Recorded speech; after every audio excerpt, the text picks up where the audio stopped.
Chapter 5 The Fiery Vision. That morning, Crystal poked around in the kitchen cupboards and found just about nothing fit to eat. "Would you feel like walking downtown and getting us a few groceries?" she asked Nikki. "I'll start cleaning up this foul kitchen." So Nikki put on her jacket and went downhill 2 blocks to Main Street, thinking how nice it was to be out by herself, as she couldn't safely be in the city. The stores were just opening. It was cold, but the sun came out sometimes from between the clouds, and the town looked washed clean. Quite a few people were already out. She noticed that nearly all of them held cell phones to their ears as they walked.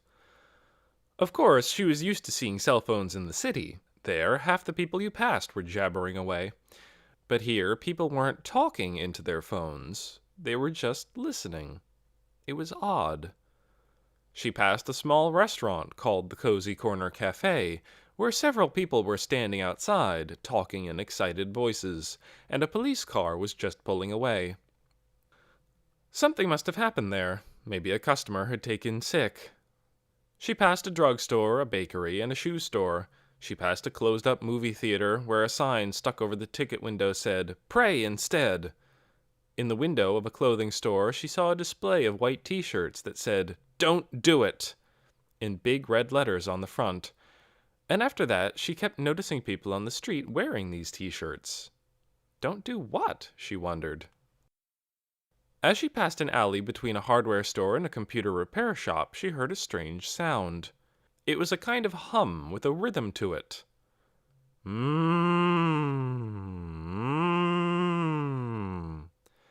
A sound that a machine might make. She stopped and looked around, but she couldn't see where it was coming from. She could tell that other people on the sidewalk noticed the sound, too. They frowned, but they didn't seem puzzled by it, just annoyed, or maybe a little frightened. A few of them started walking faster, as if to get away. The sound faded after a moment. Nikki decided it must be some gadget in the computer shop. Farther on, she found the Yonwood market, and there she bought some bread, milk, eggs, and powdered cocoa. She bought a small box of dog biscuits, too, and tucked this under her jacket.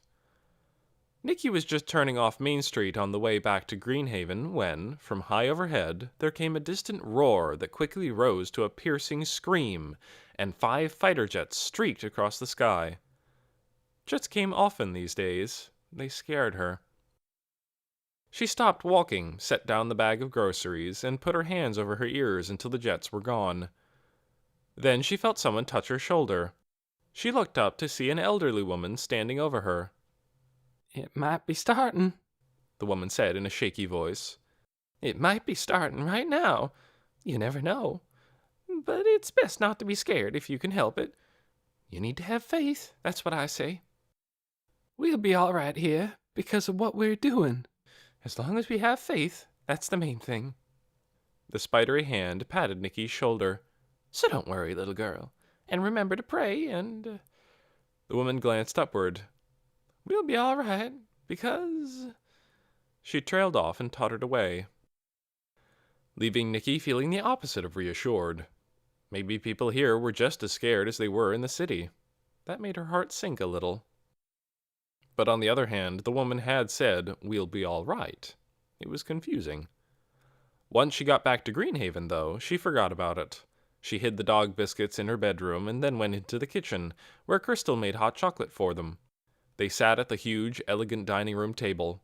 Crystal got out her to-do list. "This room is so majestic," Nikki said. She had decided to point out good things about Greenhaven as often as she could, to change Crystal's mind about selling it. "I suppose so," said Crystal, glancing up. "Certainly this table is very fine. It should fetch a good price." She went back to her list. "I'll start by talking to the real estate agent," she said. "Then I'll go make arrangements at the auction house and find a cleaning service. I should be back by noon." "I'll stay here," said Nikki. "I can start going through stuff." "You'll be all right? You won't fall down the stairs or lean out high windows?" "Of course I won't," said Nikki. "I'll just take stuff out of cupboards and boxes and look at it. I'll separate it into stuff to keep and stuff to throw away. Throw away will be the big pile, Crystal said. When Crystal had gone, Nicky fetched the dog biscuits and dashed up the stairs. Amanda, she called. It's me. She heard barking when she came to the door at the top. When she opened it, she saw Otis rocketing toward her. He skidded to a stop in front of her and rose to his hind feet, stretching his front paws up as if he wanted to pat her face. She knelt down and scratched his ears. Hi, Otis, she said. You sure are cute. Amanda came out into the hall. She was still in her bathrobe. I heard Otis barking when I came up the stairs, Nicky said. I don't see how we can keep him a secret if he barks. Crystal will hear him. Oh, Lord, said Amanda. Maybe I could get him a muzzle. That seems kind of cruel, Nicky said. There must be a better way. Nicky went into the nursery room and looked around. The long tube of rolled-up rug gave her an idea. We could soundproof this room, she said. I'm sure we could. They spent the next 2 hours doing it. They unrolled the big rug. They found small rugs in other rooms, brought them up to the nursery, and spread them out to cover the entire floor. From bathrooms and linen closets they brought towels and blankets, which they hung over the windows and the door with thumbtacks. Every now and then, Nicky would go downstairs, Amanda would get Otis to bark, and Nicky would listen hard. Finally, after 4 tries, Nicky couldn't hear a thing. It works, she said when she came back up. She surveyed what they'd done. It was more than a soundproof room. It was also a strange and beautiful room, almost like the inside of a tent, with its carpeted floor and walls hung with blankets. It glowed with patterns and colors, faded blue and faded red on the floor, rose and lavender, pale green and gold on the walls. The light was dim now because they'd covered some of the windows, so they brought up a lamp with a parchment shade from one of the rooms below, and more cushions for the window seat, and another rocking chair. If only we could make a fire in the fireplace, Nicky said. This would be the coziest room in the world. It's real nice, Amanda agreed. Otis might chew these rugs, though. I'll buy him some toys, Nicky said. You can teach him to chew those instead. She bent down and rumpled Otis's ears. Now, she said, I'm going to start looking through stuff. Looking through what? Everything in the house. I want to see it all, Nicky said. Have you noticed any scrapbooks while you've been here? Or diaries or photograph albums? Amanda pondered. Maybe in the front parlor cabinet, she said. So Nicky went downstairs, filled a box with stuff she found in the parlor cabinets, and took it back up to the nursery. She and Amanda sat on the window seat beneath a lamp and looked through it. A great deal of it was boring. Old packs of bent playing cards, a calendar from 1973, a photo album containing 18 faded photos, every one of them of a black cocker spaniel. But there were also some old letters, some National Geographic magazines, and quite a few albums with pictures of people. Jammed way in the back, she found 3 very old-looking cards with black borders. They were from different people, but all of them were dated 1918, and all of them, in old-fashioned handwriting, said more or less the same thing. We send heartfelt condolences for your tragic loss.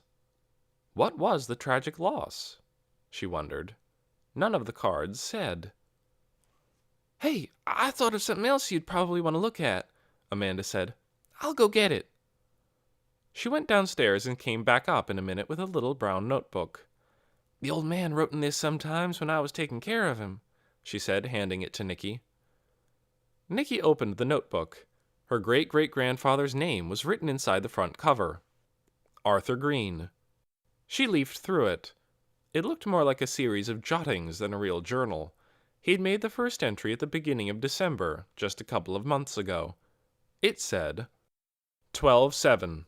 Some odd experiences lately. Might be my failing mind, but might not. We'll note them down here. Interesting, Nicky thought. She put the notebook in the stuff to keep pile. She'd look at it later. Otis, in the meantime, chewed quietly on a chair leg.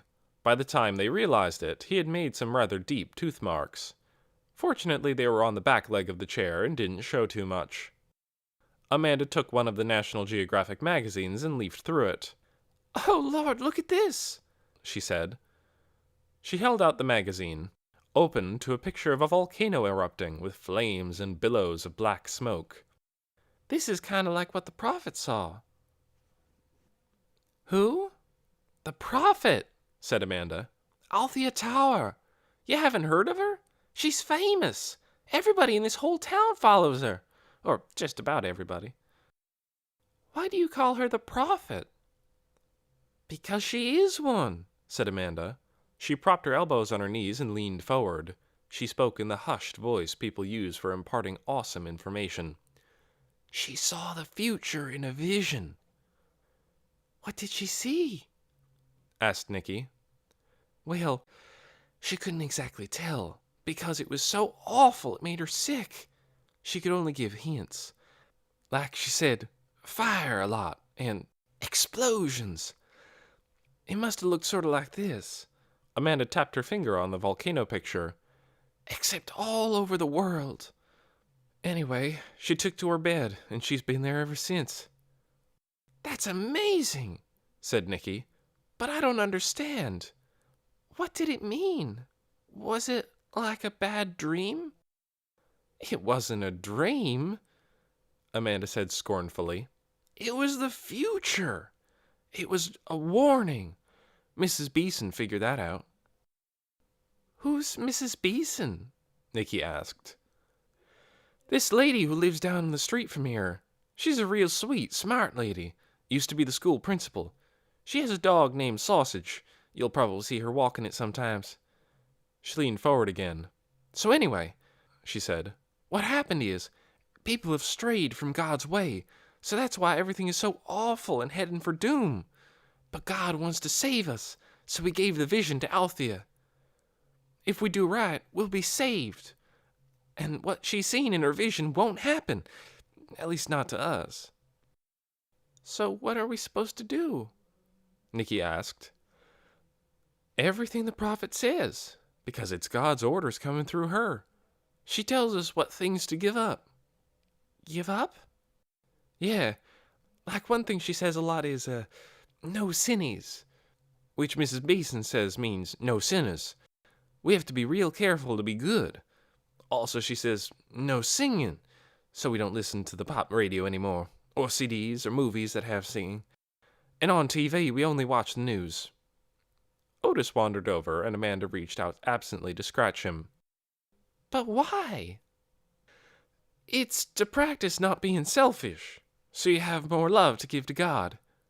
Amanda sat back, looked at Nicky in a satisfied way, and closed the National Geographic with a slap.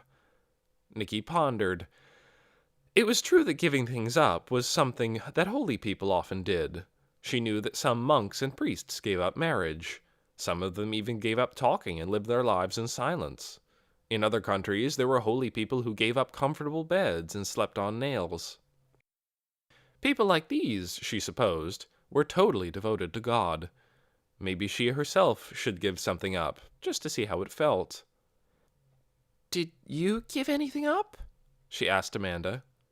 "I did," Amanda said. "I gave up romance books. Mrs. Beeson says they're a waste of time anyway, so it was good to give them up." Said Nicky. This was just the sort of thing that fired her imagination. It was like something out of a book, the kind of book where dark forces are trying to take over the universe and only a few valiant people know how to defeat them and are brave enough to do it. She thought of her goal number 3, to do something helpful for the world. Maybe giving things up was one way to do it.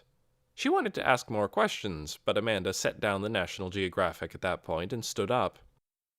"I'm going to get me a piece of toast," she said. "Want to come?" Nicky nodded. They left Otis closed into his room and went downstairs. In the kitchen, Amanda sliced the bread, and Nicky, thinking about how interesting it would be to have visions and what she would do if she had one, put on the tea kettle for more hot chocolate.